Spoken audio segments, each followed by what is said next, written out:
мэдээж нөө тухайн байгууллага одоо зарласан ажлын байран дээр өөрийн одоо ямар хуу шалгуур тавих вэ гэдгээс их нэлээд хамаарах байна тийм шалгуур өндөртэй байх тусмал ажил өгч олдох нь багасаад эхэлнэ шүү дээ тийм шалгуураа илүү нээлттэй тавиад ямарсан аваад энэ дээр бол одоо сургаад явнаа тэр хугацаанд бол болно гэж үзэж байгаа тохиолдолд бол мэдээж одоо хүмүүсээ дүүрэхэд бол арай хэлбэр авах байх тийм Улаанбаатар хотын хэмжээнд бол мэдээж хөдөө орон нутгаа бодвол ажил өгчний бололцоо арай илүү гэдэг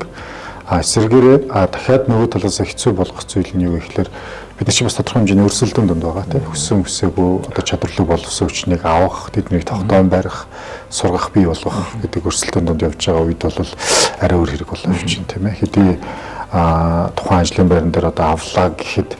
одоо юу гэдгийг тухайн ажилтан маань одоо хэр яг байгууллагад даадах юм байгууллагын соёлтод даадах юм таалагдах юм уу хүүхнийх нь өөрийнх нь онцлог таарах юм уу гэдгээс хамаарат тэр хүмүүсийн мөрөжлүүлээ доктор сурчлалтад ажиллах уу эсвэл ингээд дараагийн боломжтой газрыг хайгаад явах уу тийм яг л боломж нь маш их нээлттэй байгаа шүү дээ тийм хөдөө орон нутагт гэвэл одоо тэр боломж нь хэр байдаг юм тийм тухайн орон нутгийн нөхцөл байдлаас хамаарат уусаа өөр сонголт байхгүй бол тэгэл тийм